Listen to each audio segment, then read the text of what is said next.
성도 여러분 안녕하세요. 말씀 묵상 리 바이블입니다. 시작된 한 주도 하나님의 사랑을 기억하시면서 모든 불안과 두려움을 이기시기를 축복합니다. 오늘 하나님께서 우리에게 주신 말씀은 누가복음 6장 35절에서 38절까지 말씀입니다. 함께 읽겠습니다. 오직 너희는 원수를 사랑하고 선대하며 아무것도 바라지 말고 꾸어주라. 그리하면 너희 상이 클 것이요 또 지극히 높으신 이의 아들이 되리니 그는 은혜를 모르는 자와 악한 자에게도 인자하시느니라. 너희 아버지의 자비로우신 같이 너희도 자비로운 자가 되라. 비판하지 말라. 그리하면 너희가 비판을 받지 않을 것이요 정죄하지 말라. 그리하면 너희가 정죄를 받지 않을 것이요 용서하라. 그리하면 너희가 용서를 받을 것이요 주라. 그리하면 너희에게 줄 것이니 곧 후이되어 누르고 흔들어 넘치도록 하여 너희에게 안겨주리라. 너희가 헤아리는 그 헤아림으로 너희도 헤아림을 도로 받을 것이니라. 아멘. 예수님을 믿는 사람들은 하나님의 자비하심의 은혜를 받았습니다. 신앙인들은 하나님의 자비로우심의 은혜를 받음을 부인하지는 않을 것입니다. 그런데 하나님 아버지는 우리가 아버지 하나님을 닮기를 원하십니다. 마치 부모가 자녀들이 자신을 닮기 원하시는 것처럼 우리에게도 그렇게 아버지를 닮기 원하시는 거죠. 그래서 오늘 36절 말씀을 잘 보시면 너희 아버지의 자비로우심 같이 너희도 자비로운 자가 되라 라고 말씀하고 있습니다. 하나님은 우리의 자비로우신 아버지십니다. 누가복음 15장에서도 집 나간 탕자를 기다리시는 탕부 하나님이 이렇게 나오시는데요. 우리도 하나님의 자비로우심을 본받아서 오늘은 우리가 좀 두 가지를 좀 묵상하며 실천해 보았으면 합니다. 첫 번째는 용서하라입니다. 오늘 37절 말씀 보겠습니다. 비판하지 말라. 그리하면 너희가 비판을 받지 않을 것이요 정죄하지 말라. 그리하면 너희가 정죄를 받지 않을 것이요 용서하라. 그리하면 너희가 용서를 받을 것이요. 여러분, 용서는 신의 영역이라 할 정도로 결코 쉽지 않습니다. 그러나 용서는 타인을 위해서도 하지만 나 스스로를 위해서도 우리가 안간힘을 쓰면서 해야 합니다. 용서하지 않는 것은 독약을 들고 자신이 마시는 것과 같은 말처럼 우리는 하나님의 자비로우심으로 죄에서 용서함을 받아 구원받은 자라는 이 정체성 안에서 용서하는 삶을 우리가 실천해야 합니다. 37절 말씀에서 비판하지 말고 정죄하지 말고 이렇게 참 말씀하는 것을 보면 우리도 비판과 정죄가 우리에게 본성이기 때문에 우리도 참 무언가를 보면 높은 기준을 가지고 비판하고 정죄하고 싶은 마음이 많이 듭니다. 그러나 아버지의 자비로우심을 우리가 본받기를 원한다면 그 자비로우심을 본받아 우리도 이렇게 참 용서하는 삶을 살아야 할 것입니다. 이는 우리 본성과는 참 반대되는 행동입니다. 우리는 타인에게 죄를 떠넘겨야 좀 자유함을 얻을 수도 있고 모든 불안으로부터 또 해방이 된다고 생각합니다. 그러다 보니 정죄와 비판은 우리에게 너무나 본능적으로 튀어나오는 것들이죠. 그래서 우리는 타인에게는 엄격한 기준과 삶을 요구하면서 자신에게는 관대한 모습을 살아가는 것이 어쩌면 보면 너무나 자연스러운 것 같습니다. 그러나 우리는 타인에게는 오히려 관대하고 자신에게 엄격한 말씀과 기준으로 살아가야 하는 것이 우리 신앙인들의 모습이라는 생각을 해봅니다. 이는 우리가 1만 달란트 탕감을 받은 아버지의 자비로우심을 경험한 자들이기 때문에 그러므로 우리에게 100데나리온 정도 빚진 자를 용서해 주는 것, 이것은 자비로움을 경험한 자의 반드시 실천해야 될 덕목이라는 생각이 듭니다. 그런데도 우리가 이러한 실천을 잘하지 못하는 것은 하나님을 향한 경외심이 부족하거나 아니면 내가 1만 달란트 탕감받은 자라는 자비를 받은 자라는 은혜를 잃어버렸기 때문이 아닐까 그런 생각을 해봅니다.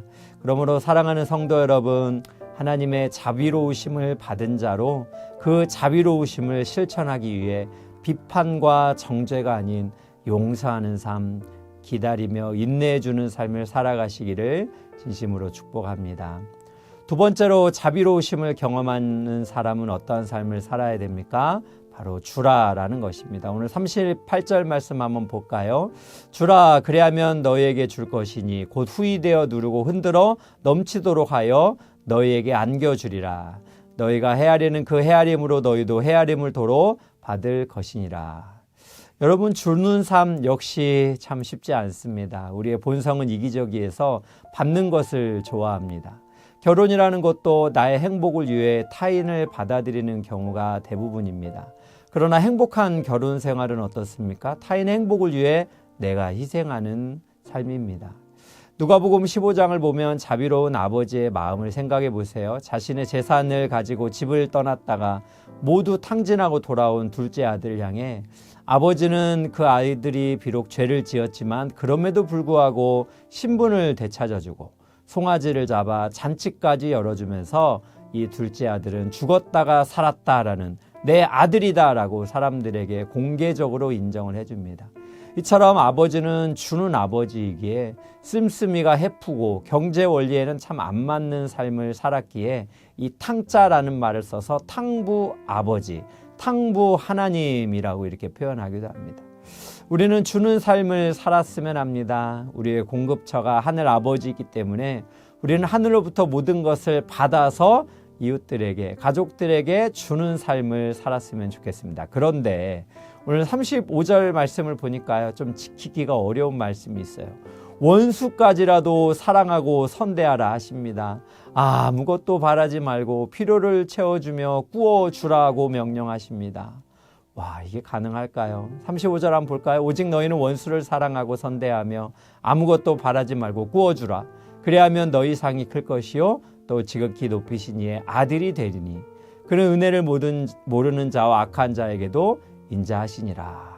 원수를 사랑하고 선대하며 아무것도 바라지 말고 꾸어주라라는 말씀은 정말 농담같이 들리는, 지켜내기는 너무나 힘든 말씀입니다. 그러나 우리가 하나님의 이 말씀을 받을 때는 우리가 감당하지 못할 것을 하나님이 요구하시지는 않습니다. 이 말씀을 주셨을 때는 우리에게 능력도 은혜도 감당할 수 있는 모든 힘도 주신다라는 것을 우리가 믿음으로 받아들이는 것입니다.